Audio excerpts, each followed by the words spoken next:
अस्सलाम वालेकुम, hi this is Awais. In this video हम लोग बात करने वाले हैं पोलियोमाइलाइटिस के बारे में। सो बेसिकली आज हम लोग इस डिजीज़ को कंप्लीटली स्टडी करने वाले हैं, इसकी पैथोजेनेसिस, इसकी पैथोलॉजी, इसकी each and everything which is linked with its pathogen. हम लोग तमाम इस डिजीज़ के मुतालिक स्टडी करने वाले हैं इस पर्टिकुलर वीडियो में। सो आइए डिस्कशन को स्टार्ट करते हैं। सो पोलियोमाइलाइटिस अक्सर हम लोग इस डिजीज़ को पोलियो के नाम से जानते हैं और आई डोंट थिंक सो कि पाकिस्तान, इंडिया और अफगानिस्तान में इस डिजीज़ को कोई ऐसा इंसान होगा जो नहीं जानता होगा।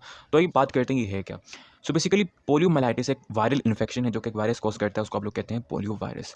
बेसिकली इस इन्फेक्शन में होता कुछ यूँ है कि इनिशियली एक वायरस आपकी बॉडी में इन्वेड करता है और इनिशियली आपकी इंटेस्टाइन को इन्फेक्ट करता है और वहाँ पर इन्फेक्ट करने के बाद आपके ब्लड में आता है। जब ये वायरस आपके ब्लड में आता है तो आपको कॉज करता है वायरीमिया, जो कि जिसके सिम्टम्स होते हैं फ्लू लाइक, मतलब कि उसके फ्लू लाइक सिम्टम्स होते हैं। फॉर एग्जाम्पल जब ये वायरस आपके ब्लड में होगा तो आपको कुछ सिम्टम्स, फॉर एग्जाम्पल फीवर, आपको हेडेक, आपको सोर थ्रोट और इस तरह के जो फ्लू लाइक सिम्टम्स होते हैं वो आपको होंगे। उसके बाद ये वायरस आपके ब्लड से आपके सेंट्रल नर्वस सिस्टम यानी आपके ब्रेन तक पहुँचेगा और वहाँ पर पहुँचने के बाद आपकी जो मोटर न्यूरॉन्स होती हैं उसको ये डैमेज कर देगा। इन शॉर्ट ये कि it will result in paralysis, जिसको आप लोग पैरालाइटिक पोलियोमाइलाइटिस कहते हैं। सो बेसिकली ये इस डिजीज़ का एक जनरल इंट्रो है कि ये डिजीज़ क्या है और ये क्या कॉज करती है। तो अब आइए बात करते हैं कि what is a particular pathogen जो इस डिजीज़ को कॉज करता है। सो अब आइए बात करते हैं इस डिजीज़ के कॉज के बारे में। एज वी नो कि poliomyelitis is a viral infection, means it is cause by virus. तो उस वायरस का नाम है polio virus. Polio virus belong from a family of virus which is known as picorna variety, right. इसकी genus का नाम है इंटीरो वायरस, इसी स्पीशी का नाम है entero virus C. As we know कि यहाँ पर इंटीरो वायरस है। अगर आपको थोड़ी सी टर्मिनोलॉजी के बारे में नो हाउ हो तो यू नो दैट कि इंटीरो मीन्स एग्जैक्टली इंटेस्टाइन। इसको इंटीरो वायरस मतलब कि इसकी जीनस और स्पीशी को इंटीरो वायरस इसलिए कहा गया है बिकॉज इसका इनिशियल जो इन्फेक्टिंग रीजन है वो आपकी इंटेस्टाइन्स होती है। इस वायरस की इस स्पीशी यानी इंटीरो वायरस सी की तकरीबन 3 सीरोटाइप्स हैं, PV1, PV2, PV3। इसको आप लोग टाइप 1, टाइप 2 एंड टाइप 3 के नाम से भी जानते हैं, मतलब पोलियो वायरस 1, 2 एंड 3। अगर इस वायरस के जनरल करेक्टरिस्टिक की बात करें so it is an unenvelope virus, मतलब कि इसके इर्द गिर्द कोई लिपिड मेम्ब्रेन नहीं होती है। इसके जीनोम के बारे में बात करें so it is a positive sense single stranded RNA virus, मतलब कि एक आरएनए वायरस है, ठीक है। और इसका जो न्यूक्लियोटाइड का जो सीक्वेंस है और इसका जो जीनोम लेंथ है it is about 7500 nucleotide long. अगर इसकी शेप के बारे में बात करें इसके कैप्सिड की, सो इट इज़ आइकोसाहेड्रल इन स्ट्रक्चर, ठीक है। और इस वायरस का जो डायमीटर है वो अबाउट 30 नैनोमीटर तक है। ऑलमोस्ट इस वायरस के अंदर तकरीबन यही कुछ है। नंबर 1 इसका कैप्सिड, नंबर 2 इसका genome, and sometimes and most of the time also इसके कैप्सिड के अंदर कुछ खास किस्म के वायरल एंजाइम्स होते हैं, वायरल प्रोटीन जो कि आगे जाके एक इंपॉर्टेंट फंक्शन परफॉर्म करते हैं। तो ये इस वायरस का ओवरऑल स्ट्रक्चर है। सो भाई ये बात करते हैं कि how does this virus replicate in a particular cell. So polio virus जब आपकी बॉडी में इन्वेट करता है तो ये हर उस सेल को इफेक्ट करता है जिसके पास एक खास किस्म का रिसेप्टर होता है या उसकी सेल मेम्ब्रेन के ऊपर एक खास किस्म का प्रोटीन होता है। उसको आप लोग कहते हैं CD155, यानी कि क्लस्टर डोमेन 155। द एंटीजन और the protein is actually the receptor for polio virus, मतलब कि हर वो सेल जिसके ऊपर ये प्रोटीन होगा वायरस उस सेल को इन्वेट कर सकेगा और अगर वायरस उस सेल को इन्वेट कर रहा है तो उस सेल को वो इफेक्ट कर रहा है, ठीक है। सो होगा ये कि हर वो सेल जिसके पास CD155 है ये वायरस जाएगा उसके साथ अटैच होगा। एज वी नो कि that particular CD155 has special affinity for this virus. तो वायरस जाके CD155 के साथ अटैच होगा and when virus attach with the CD155 तो CD155 कुछ सिग्नल इंड्यूस करेगा because attachment of virus with this protein कुछ कन्फर्मेशनल चेंजेस करता है इस प्रोटीन के अंदर, जिसकी वजह से कुछ सिग्नल इंड्यूस होते हैं इनसाइड द सेल, उस सेल के अंदर जिस सेल के साथ वो CD155 अटैच है, जिसके साथ पोलियो वायरस जाके अटैच होगा। तो जब वो सिग्नल अंदर जाते हैं उस सेल के सो दे विल इंड्यूस समथिंग और कुछ इस तरह के चेंजेस होते हैं जिसकी वजह से होता है एक प्रोसेस जिसको आप लोग कहते हैं रिसेप्टर मीडिएटेड एंडोसाइटोसिस, यानी कि वायरस के अटैच होने की वजह से with CD155 protein induce some signals inside the cell और उस सिग्नल इंडक्शन की वजह से उस CD155 which is attach with virus को अंदर ले लिया जाता है, यानी कि उस वायरस की एंडोसाइटोसिस हो जाती है। And the process in which receptor mediate this endocytosis is known as receptor mediated endocytosis. और इस तरह से ये वायरस आपके हर उस सेल में इन्वेट करता है जिसके पास CD155 होता है। देन एज वी नो कि इस वायरस का जो अपना जीनोम होता है वो उस सेल के साइटोप्लाज्म में आ जाता है एंड व्हेन उसका जो जीनोम है जो उस सेल के साइटोप्लाज्म में आ जाएगा उसके बाद वो genome which is positive single stranded RNA it acts as mRNA,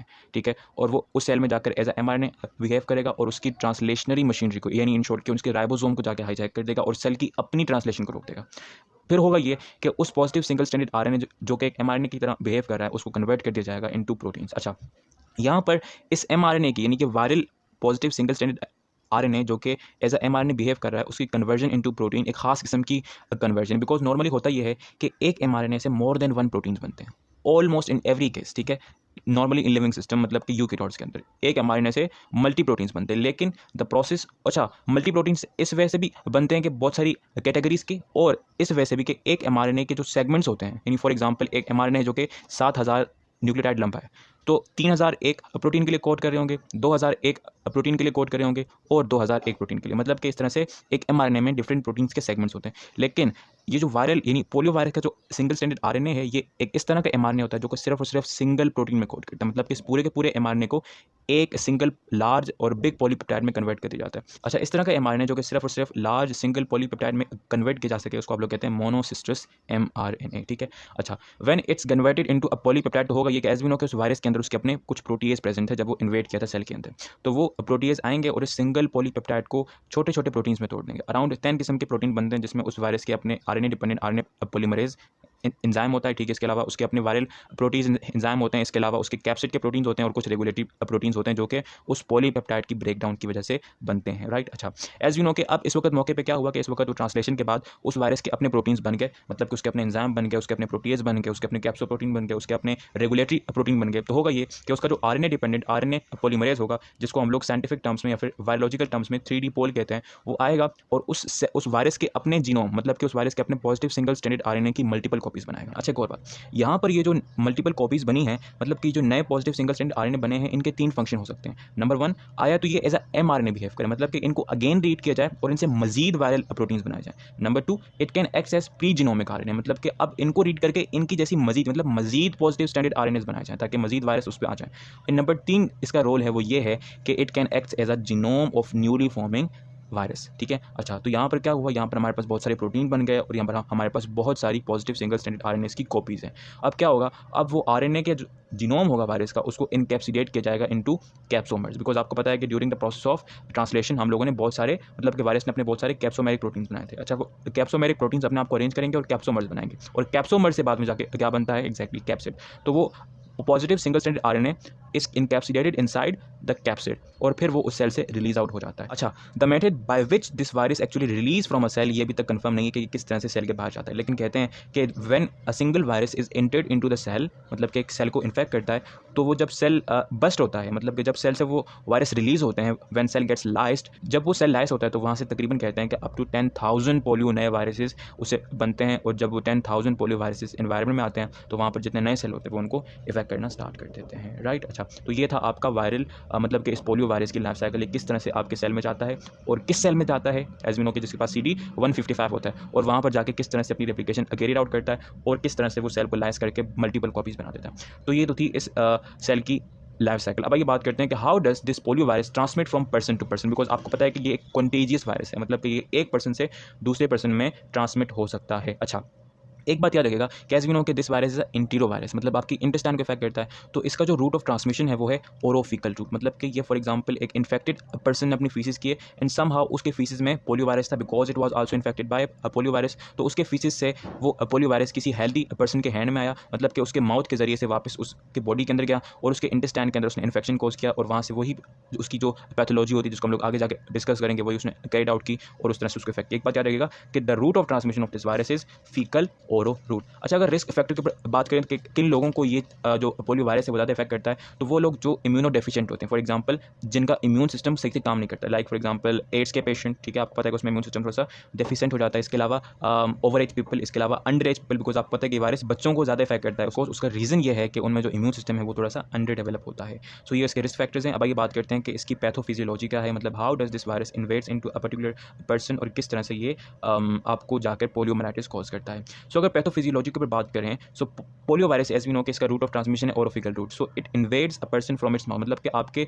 खाने और पीने के जरिए से या फिर आपके हवा के जरिए से सम टाइम बहुत रेयरली आपके माउथ में इन्वेट करता है। वहाँ से जब ये माउथ के अंदर इन्वेट करेगा, so the first cell in which it comes in contact, वो उस सेल के अंदर जाएगा और अपनी रेप्लिकेशन साइकिल कैरिड आउट करेगा, और इस तरह से करते करते ये आपकी इंटेस्टाइनल सेल्स तक पहुँच जाएगा। जब ये इंटेस्टाइनल एपिथेलियम में पहुँचेगा, वहाँ पर अगेन ये सेल को रेप्लिकेट करेगा, मतलब कि सेल के अंदर जाएगा, वहाँ अपने आप को रेप्लिकेट करेगा और मल्टीपल वायरस बनाएगा। उसके बाद होगा ये कि आपके पता है कि आपके जो इंटेस्टाइन है उसमें आपके पास होते हैं tonsils. Tonsils means such globular and round substances जो कि आपके इम्यून हब होते हैं, मतलब कि tonsil means such substance such structures in your body जो कि आपका लिम्फेटिक हब होते हैं, मतलब जहाँ पर आपके लिम्फ नोड्स होते हैं, मतलब जहाँ पर आपका जो लिम्फेटिक सिस्टम है वो समहाउ ड्रेनिंग के लिए और फिल्ट्रेशन के लिए आता है। तो वहाँ पर जाकर ये जो वायरस है ये वहाँ उन टॉन्सिल्स के अंदर जो इम्यून सेल्स होते हैं, फॉर एग्जांपल मोस्टली जो होते हैं आपके, वो होते हैं आपके फॉलिकुलर डेंड्रिटिक सेल, वहाँ पर जाके इन्फेक्ट करता है और उन फॉलिकुलर डेंड्रिटिक सेल के अंदर अपना इन्फेक्शन कॉज करता है और वहाँ पर रेप्लिकेट करता है। And after being infected the intestine, मतलब कि इंटेस्टाइन में अपने आप को रेप्लिकेट करने के बाद ये आ जाता है आपके ब्लड में। And the moment this virus comes into blood, so any time in which the virus is inside the blood we called as viraemia, ठीक है। और जब ये वायरस आपकी ब्लड के अंदर आता है तो ये ब्लड के अंदर एक लंबे अरसे के लिए सर्वाइव कर सकता है, अप टू 17 वीक्स तक आपके ब्लड में सर्वाइव कर सकता है और वहाँ पर ये अपनी रेप्लिकेशन कैरी आउट करता है बहुत ही हायर रेट के ऊपर। और जब ये आपके ब्लड में जाकर रेप्लिकेट करता है तो उस कंडीशन में आपको होते हैं फ्लू लाइक सिम्टम्स, मतलब उस कंडीशन में आपको हेडेक होगा, आपको फीवर होगा, आपके मसल्स में, आपकी पूरी बॉडी में पेन होगा, आपको मूवमेंट में बहुत ज़्यादा मुश्किल का सामना करना पड़ सकता है। इसके अलावा आपको कॉन्स्टिपेशन भी हो सकती है, आपको डायरिया भी हो सकता है, आपको वोमिटिंग भी हो सकती है, बिकॉज ये इनिशियली आपकी इंटेस्टाइन को इफेक्ट कर रहा है। और इस तरह से जनरल फ्लू लाइक सिम्टम्स आपकी बॉडी में आपको कॉमनली पाए जाएंगे। इस तरह से जब ये वायरस पूरी ब्लड के जरिए से पूरी बॉडी में मूव करेगा और डिफरेंट रीजन्स को इफेक्ट करेगा। एंड आपको पता है कि जो ब्लड है वो आपको पता है तो पूरी बॉडी में जाता है, प्लस वो आपके सेंट्रल नर्वस सिस्टम तक पहुंचता है और सेंट्रल नर्वस सिस्टम में पहुंचने के बाद ये कॉज करेगा सेंट्रल नर्वस सिस्टम का इन्फेक्शन, जिसको इनिशियली आप लोग कहते हैं मेनिंगाइटिस। मेनिंगाइटिस में अच्छा आपको पता है कि जो मेनिंग है, meaning means covering of brain, ठीक है। यानी initially this virus invades the covering of brain और वहाँ पर इन्फेक्शन कॉज करेगा। अच्छा, इस इनिशियल मेनिंगाइटिस को आप लोग ये कहते हैं कि it is a non paralytic aseptic meningitis, ठीक है। अच्छा, इनिशियली इसने क्या किया, ये आपके ब्लड से आपके सेंट्रल नर्वस सिस्टम तक पहुंचा, जहाँ पर इनिशियली इसने आपकी मेनिंग को, यानी आपकी मेनिंग का इन्फेक्शन कॉज किया। देन बहुत ही रेयर चांस है कि ये आपके मेनिंग से आपके सेंट्रल नर्वस सिस्टम के अंदर, आपके ब्रेन के अंदर इन्वेट करे। ऐसे एक और बात याद रखिएगा कि नॉर्मली ऐसा होता है कि जब कभी भी कोई पैथोजन एक किसी खास रीजन को जाकर इन्फेक्ट करता है तो होता कुछ यूँ है कि वो रीजन उसके लिए फेवरेबल होता है, तभी वो पैथोजन वहाँ पर जाता है। लेकिन साइंस ये कहती है, रिसर्च ये कहती है कि सेंट्रल नर्वस सिस्टम में जाना उस वायरस को किसी किस्म का कोई फ़ायदा नहीं पहुंचाता। मतलब कि the movement of virus from blood into the CNS is an accident, और वहाँ पर जाके ये आपके सेंट्रल नर्वस सिस्टम को इन्वेड करता है।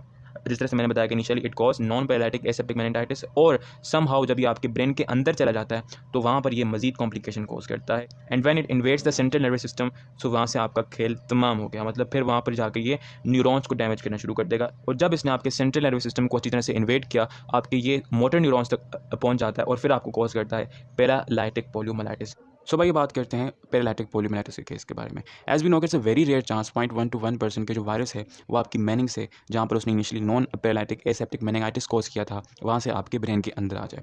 बेसिकली ये जो वायरस है इसकी खास एफिनिटी होती है टुवर्ड्स मोटर न्यूरॉन्स, बिकॉज आपको पता है कि वैसे तो अगर क्लासिफिकेशन को देखा जाए तो आपकी बॉडी में बहुत किस्म के न्यूरॉन्स हो सकते हैं, लेकिन initially we have 2 major type of neuron. एक को आप लोग कहते हैं सेंसरी न्यूरॉन्स, मतलब कि ऐसे न्यूरॉन्स जो कि पूरी बॉडी से सिग्नल्स लेकर आपके ब्रेन तक लेके आते हैं, और दूसरे होते हैं आपके मोटर न्यूरॉन्स, या फिर जिसको आप लोग इफेक्टर न्यूरॉन्स भी कहते हैं, जो कि आपके ब्रेन से आपकी पूरी बॉडी में सिग्नल्स लेके जाते हैं।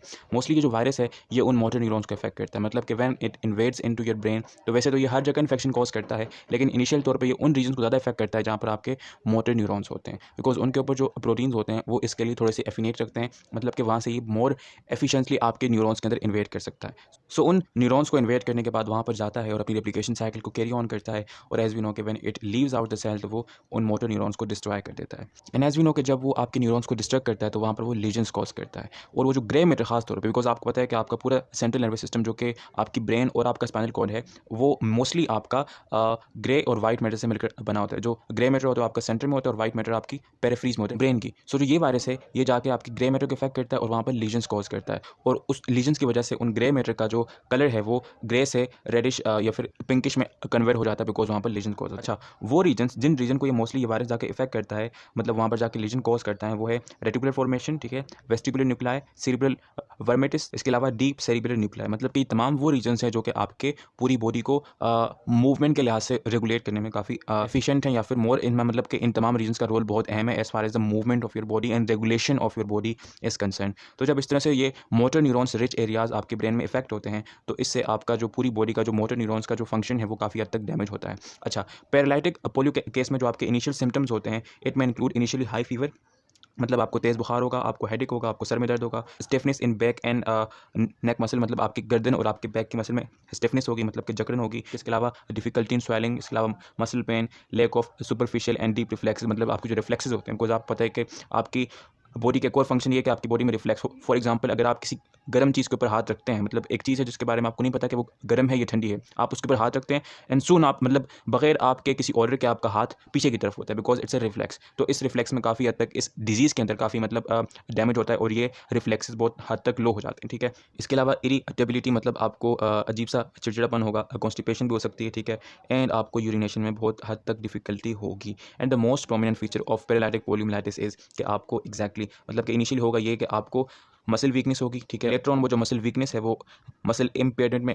कन्वर्ट हो जाएगी एंड सून वो जो मसल है वो बिल्कुल काम करना छोड़ देगी एंड एक वक्त ऐसा आएगा कि वो जो मसल है वो बिल्कुल नॉन फंक्शनल हो जाएगी और वो जो मसल है वो बिल्कुल फ्लैसिड हो जाएगी, मतलब कि सुकड़ जाएगी अंदर से। इस तरह से लगेगा कि वहाँ पर किसी किस्म की ग्रोथ है ही नहीं और वो मसल आहिस्ता आहिस्ता रीजनरेट हो रही है, बिकॉज आपको पता है कि अगर सिग्नल्स नहीं आते तो सिग्नल्स आपकी पूरी बॉडी में ग्रोथ भी कंट्रोल कर रहे हैं। सो उन सिग्नल्स के नहीं आने की वजह से बिकॉज आपके मोटर न्यूरॉन्स डैमेज हो चुके हैं, वहाँ की ग्रोथ रुक जाएगी और वो चीज़ अंदर से फ्लैसिड हो जाएगी and soon this becomes converted into paralysis, जहाँ पर आप वो रीजन जहाँ पर हुआ होगा पैरालिसिस उसको आप बिल्कुल मूव नहीं कर पाएंगे, ठीक है, उससे किसी किस्म का फंक्शन नहीं परफॉर्म कर पाएंगे। अच्छा, वन मोर थिंग कि ये जो पोलियोमाइलिटिस है ये सिर्फ और सिर्फ मोटर न्यूरॉन्स को इफेक्ट करता है, यू नो, तो इससे जो सेंसरी न्यूरॉन्स हैं वो डैमेज नहीं होते, मतलब कि आप वहाँ पर अपना फॉर एग्जांपल अगर आपको किसी रीजन में परमानेंट पैरालिसिस हो भी गया है लेकिन तब भी आप वहाँ पर उस रीजन को फील कर पाएंगे। एक और बात कि इस डिजीज़ के अंदर मतलब कि पोलियोमाइलिटिस के अंदर जो पैरालिसिस है इसका कोई पैटर्न नहीं होता। फॉर एग्जाम्पल होता मोस्टली ये है ना कि अगर आपको ब्रेन स्ट्रोक की वजह से होता है पैरालिसिस, तो मोस्टली ऐसा होता है कि आपकी लेफ्ट साइड डैमेज होती है, मतलब आपका उल्टा पाँव, आपका लेफ्ट हैंड, ठीक है, आपका उल्टा पूरा माउथ एंड नेक का रीजन आपका पैरालाइज हो जाता है। लेकिन इस केस में पोलियोमाइलिटिस के केस में देयर इज़ नो पैटर्न, मतलब आपका right leg left arm right leg, मतलब इस तरह से विदाउट एनी पैटर्न आपको पैरालिसिस हो सकता है। लेकिन इसमें सबसे खतरे की बात यह है कि आपको सिर्फ और सिर्फ आपकी एक्सटर्नल मसल का पैरालिसिस नहीं होता। फॉर एग्जाम्पल आपको सिर्फ और सिर्फ आर्म्स और लेग का पैरालिसिस नहीं होता। सबसे खतरे की बात यह है कि इस केस के अंदर मतलब पोलियोमाइलिटिस में ज़्यादातर ऐसा होता है बिकॉज उसके आगे जाके हम लोग देखेंगे 3 टाइप्स, उनमें से एक टाइप है जिसको आप लोग बल्बर पोलियो कहते हैं। उसमें आपका होता है कि आपकी रिस्पायरेटरी मसल्स डैमेज हो जाती हैं, मतलब कि रिस्पायरेटरी मसल्स जिनमें आपकी इंटरकोस्टल मसल्स और डायफ्राम आता है वो सही से मूव नहीं कर पाते। इन आपको पता है कि आपका जो डायफ्राम है और आपकी जो इंटरकोस्टल मसल्स है it had a role in your inspiration and expression, मतलब कि आपको सांस अंदर और बाहर छोड़ने में वो जो आपकी मसल्स हैं इंटरकोस्टल एंड डायफ्राम वो हेल्प आउट करते हैं। एंड पोलियो की वजह से वो दोनों मसल भी डैमेज हो सकती हैं और जब वो डैमेज होती हैं तो आपकी ब्रीथिंग इम्पेयर हो जाती है और जब आपकी ब्रीथिंग इम्पेयर होती है तो आप सही से सांस नहीं ले पाते। अच्छा, उस ब्रीथिंग इम्पेयरमेंट के बगैर एक इंस्ट्रूमेंट है जिसको आप लोग आयरन लंग के नाम से जानते हैं। ये back in 1950s and 60s बहुत कॉमन था और मतलब कि ऐसे लोग जिनमें आपकी डायफ्राम्स और इंटरकोस्टल मसल्स नॉन फंक्शनल हो जाते हैं उनमें ये जो आयरन लंग है ये यूज़ किया जाता है। लेकिन इस वक्त तक इसकी कोई यूज़ नहीं है बिकॉज अब आपके पास वेंटिलेटर्स आ गए हैं जो इस चीज़ को सब्सटीट्यूट करें। वो जो आयरन लंग था वो आपको आर्टिफिशियल ब्रीथर के तौर पर मतलब कि आपको सांस लेने में काफ़ी हेल्प करता था। सो अच्छा, इस पैरालिटिक पोलियो की 3 टाइप्स हैं, मतलब कि it can be categorise into 3 different type. अच्छा, ये जो क्लासिफिकेशन है ये on the basis of which region is of brain is affected, मतलब आपके ब्रेन के कौन सा रीजन इफेक्ट हुआ है। बिकॉज एज वी नो कि ये जो वायरस है ये आपके ब्रेन में मल्टी स्पॉट्स के ऊपर आपको इन्फेक्शन कॉज कर सकता है। So depending on the region of the central nervous system, mainly on the basis of कि कौन सा स्पाइनल कॉर्ड का रीजन इफेक्ट हुआ है उसकी बिहाफ के ऊपर आपके पास इसमें 3 टाइप्स हैं। First of all you have spinal polio, ठीक है, then you have bulbar polio and then you have bulbo spinal polio. ये डिफरेंट जो आपके पास कैटेगरीज हैं एज वी नो कि ये ऑन द बेसिस ऑफ कि कौन सा रीजन इफेक्ट हुआ है आपके सेंट्रल नर्वस सिस्टम का। अच्छा, more prominently apart from the region which is affected in this poliomyelitis ये है कि इस रीजन में कौन सी मसल इंपेयर्ड हुई है। फॉर एग्जांपल जो आपका बल्बर पोलियो है इसमें मोस्टली ऐसा होता है कि जो आपकी नेक, जो आपकी चिन की, ठीक है, इसके अलावा जो आपके बैक की मसल है, इसके अलावा खास तौर पे जो आपकी डायफ्राम और इंटरकोस्टल मसल्स हैं ये बल्बर पोलियो में इफेक्ट होती हैं और ज़्यादातर जो आयरन लंग के पेशेंट होते हैं उनमें यही रीजन है कि जो ज़्यादातर इफेक्ट होता है। अच्छा, अपार्ट फ्रॉम दैट ये जो आपकी मोटर न्यूरॉन्स की डैमेजिंग, इसके अलावा जो अदर न्यूरॉन्स इफेक्ट होते हैं